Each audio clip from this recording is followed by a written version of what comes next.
రామ్ సత్యనారాయణ గారి విషయంలో నాకు స్వార్థం ఎక్కువ. ఎందుకంటే ఆయన బ్యానరే నా ఊరి పేరు భీమవరం. ఆయన ఏది తీసినా హిట్ అవ్వాలనుకుంటా. ఆయన సినిమాలు, నేను కళ్యాణ్ గారి సినిమాలు చాలా ఎక్కువ చేశాను. ఇద్దరికి చాలా దగ్గర పోలు ఉంటాయి. మా కళ్యాణ్, మా బావగారికి, మా రామ్ సత్యనారాయణ గారికి. ఏంటంటే కష్టపడే మెంటాలిటీ. ఎంత కష్టపడతారో చెప్పలేము.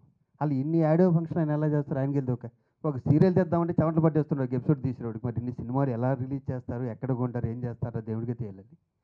ఈ శివగామి అన్న సినిమా చాలా పెద్ద హిట్ అవ్వాలని కళ్యాణ్ గారు చెప్పినట్టు ఈ శివగామి ఈ పేరుతోనే ఆయన పిలవాలని మనస్ఫూర్తి కోరుకున్నా.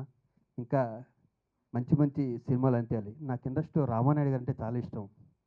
10 సంవత్సరాల క్రితం ఫస్ట్ మా ఇద్దరికి పరిచయం అయినప్పుడు, ఏమండి మీరు ఎందుకు నాకు 100 సినిమాలు తీస్తారనిపిస్తున్నాను. నా చాలా సంవత్సరాలు అప్పుడు ఆయన 2-3 సినిమాలు చేస్తుంటారేమో.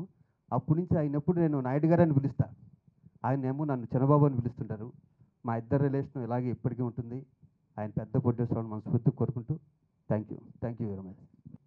శివగామి చిత్రాన్ని విడుదల చేస్తున్న మా సోదరుడు, త్వరలో 100 చిత్రాల్ని పూర్తి చేయబోతున్న శివగామి రామసత్యనారాయణ గారికి, మరియు